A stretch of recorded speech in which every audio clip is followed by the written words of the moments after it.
Welcome back to another episode of the Experts in Fire podcast. I'm your host, Mike Vennard, and with me today is Randy Mowry. Today's episode is the value of hiring a contractor and some questions to ask. Let's get into it.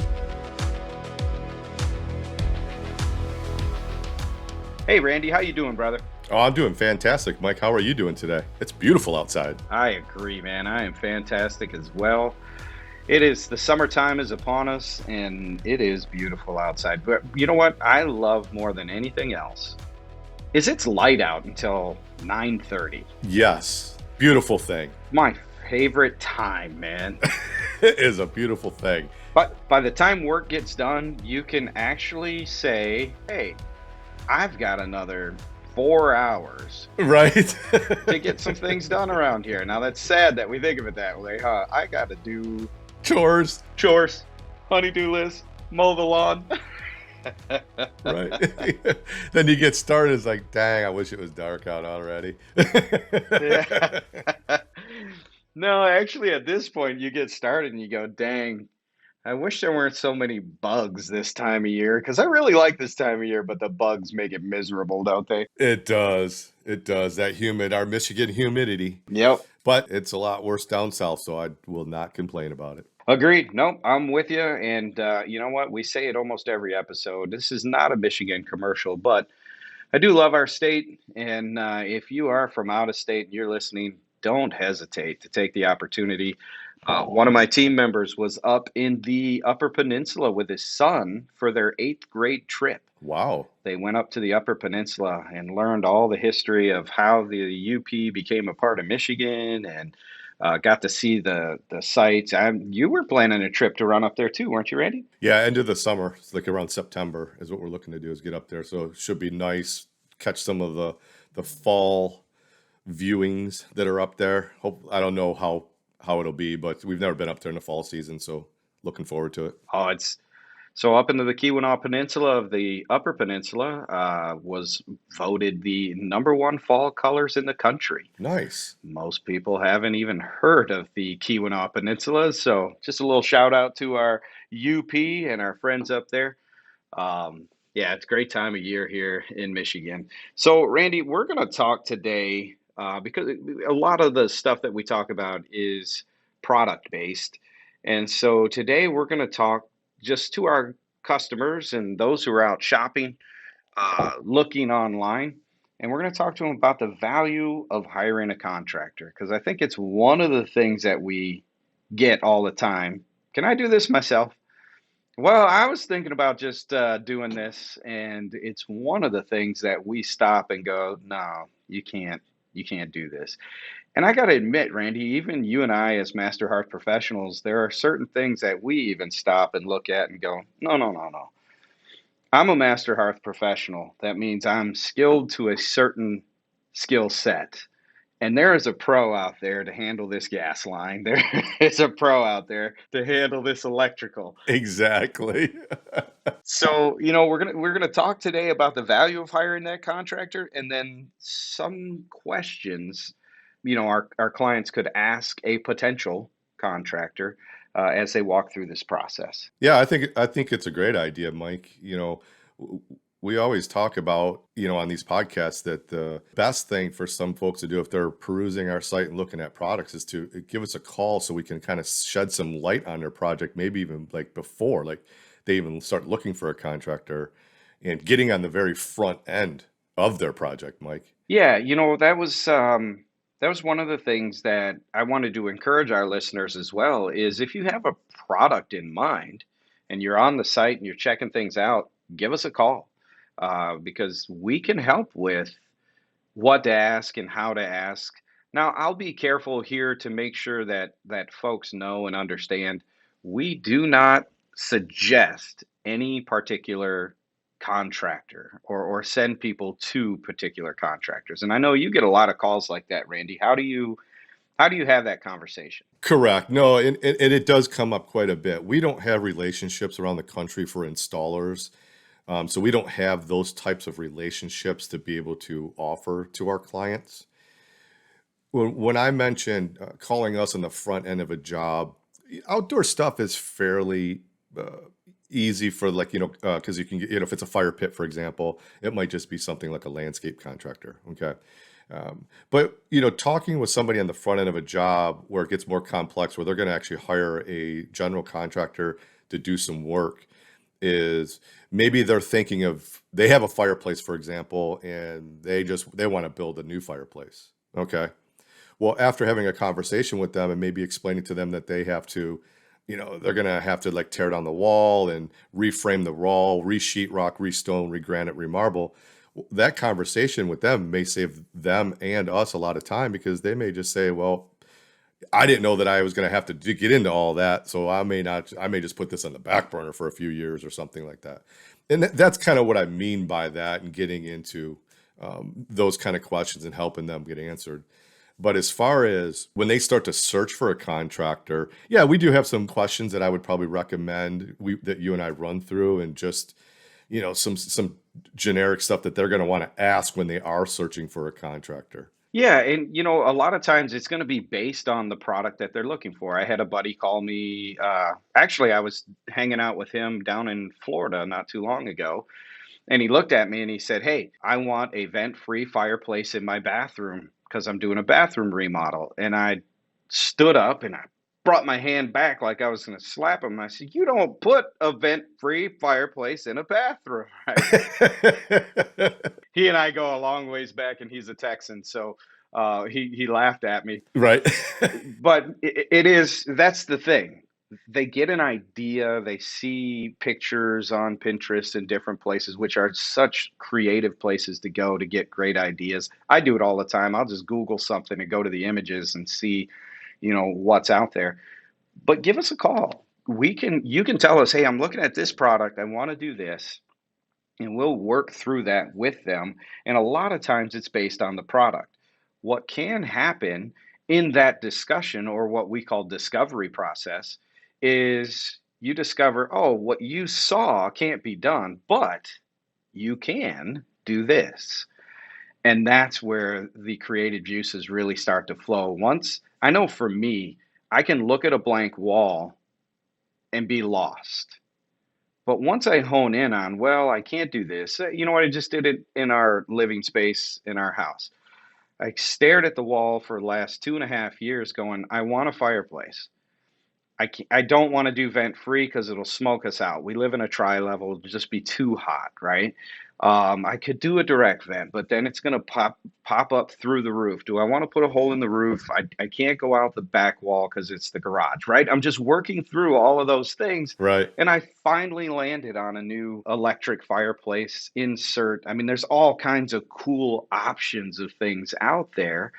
And now I didn't have to run a gas line. I had an electric line run, right? There's so many answers to the problems that are out there. So again, I just start with give us a call and we can help you with that. Absolutely. And then the next step, Randy, is... Yeah, if you're going to start searching for a contractor, I typically always recommend, unless somebody's referring somebody to you, get 2, 3, maybe even 4 contractors out to your place. Show them what you're looking to do, and just to kind of run through some general questions that I would probably ask. The two are important. Are they licensed? Are they insured? Yeah. And then depending on the project that somebody has, Mike, have they ever pulled a permit before? You'd be surprised that some folks have never done that before. Get a feel, for that type of thing. Do they have references, Mike? Yeah, let's stop on the first two. You and I were in a meeting the other day with the whole company, and someone from one of the other departments was talking about getting a job done, and they found out their contractor wasn't insured, and it bummed them out. And I wanted to point out at this stage, your home is your investment, right? It's uncomfortable asking these questions sometimes, but you have to overcome that. And a lot of times contractors come from friends, they come from word of mouth, different places, or maybe the internet, and you're like, man, I don't know this person at all. Nobody I know knows them. I have zero references.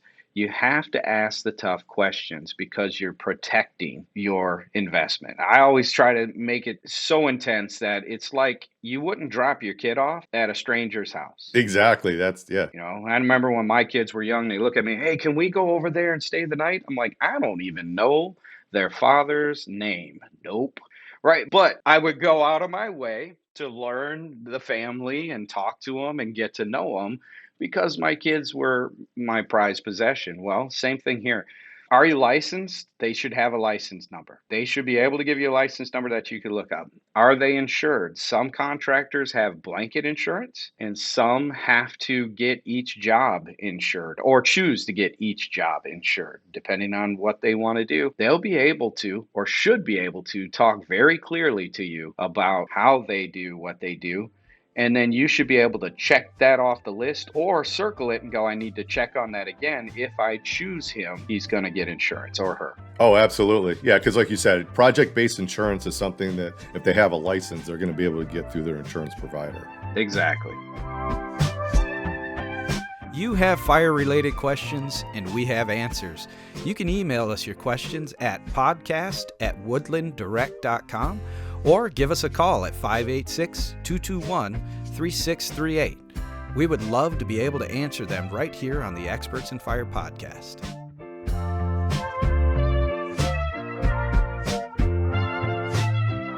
Okay, I just wanted to pause right there because I remembered that story and I thought, man, it really boils down to sometimes it's uncomfortable looking someone in the eye and asking these questions, but you got to step out of your comfort zone because we got a lot more questions for you to ask. Agreed. Yeah. Another big one is, are they doing the work themselves or are they subcontracting it out? You want to know who's going to be in your house. Yeah. You know, who's going to supervise that job? You know, if he's subbing it out, is he going to be the supervisor? You know, get the supervisor at your house. So, you know, think things like that because it is your home, especially if it's a project where people work. You know, are they going to be doing certain things when nobody else is in the house? So that's really important. Are they offering a warranty on the work they're doing? It kind of goes back to some of the licensed and insured. If they have those, are they going to provide like a 1-year warranty, so to speak, if something happens? You know, it's going to vary, obviously, depending on what, you know, where you're at, the contractor, things of that nature. But that's a great one, though. Yeah, sometimes people, again, they're a little uncomfortable asking that question. So they assume, never assume, get it right out in front of everybody. And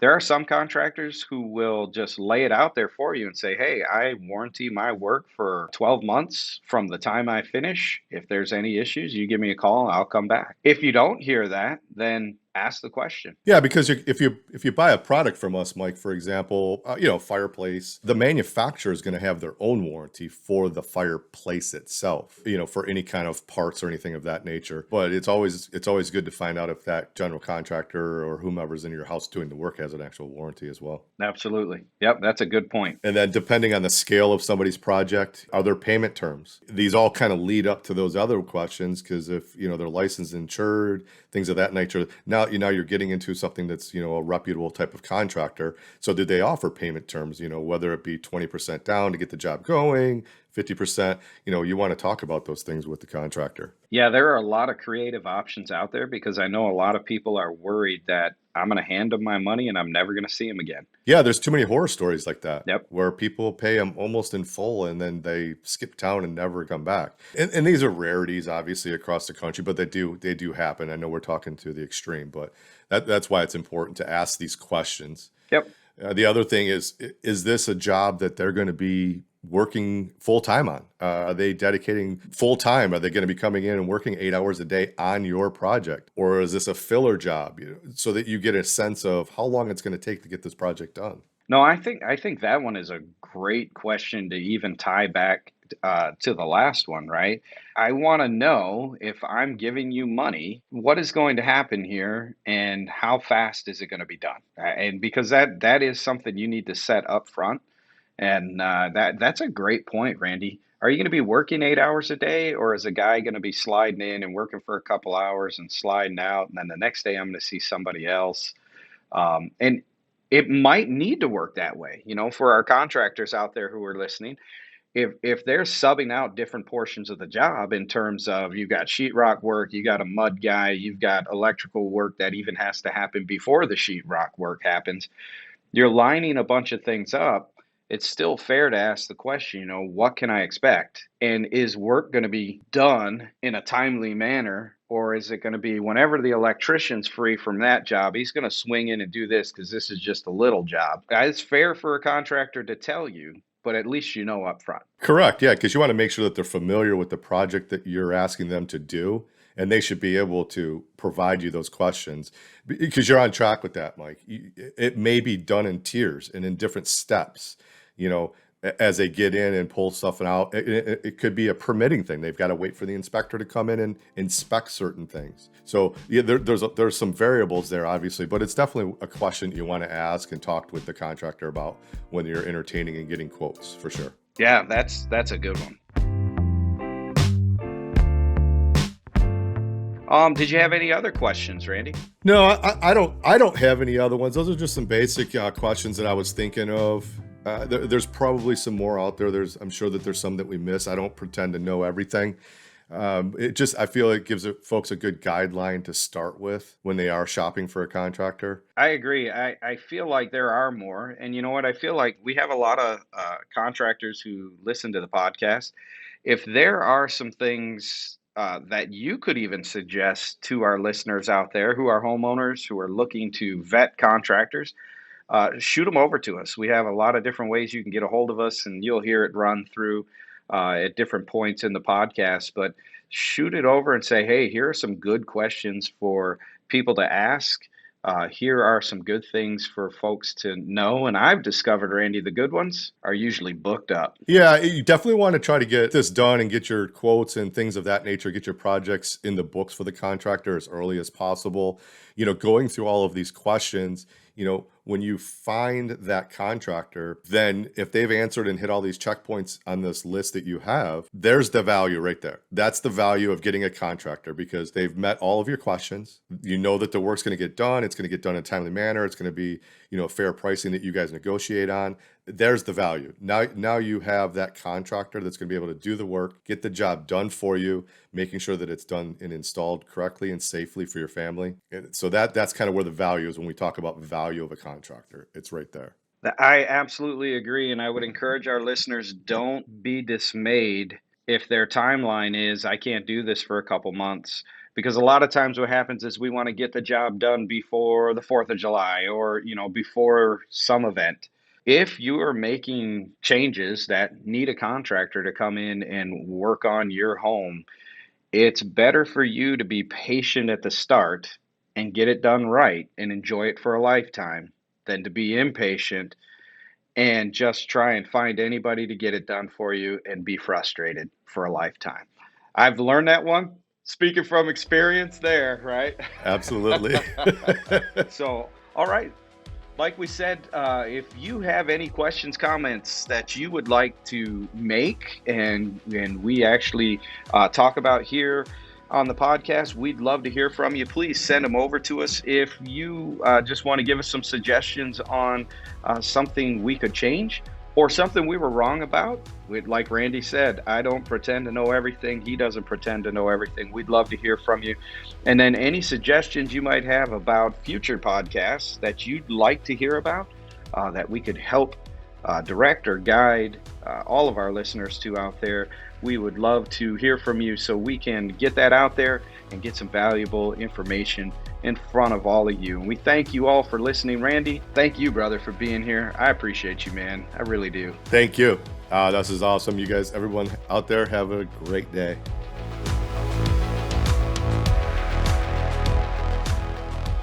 Join us next time for Installation and Operation Guidelines. Why they're important. We'll see you then.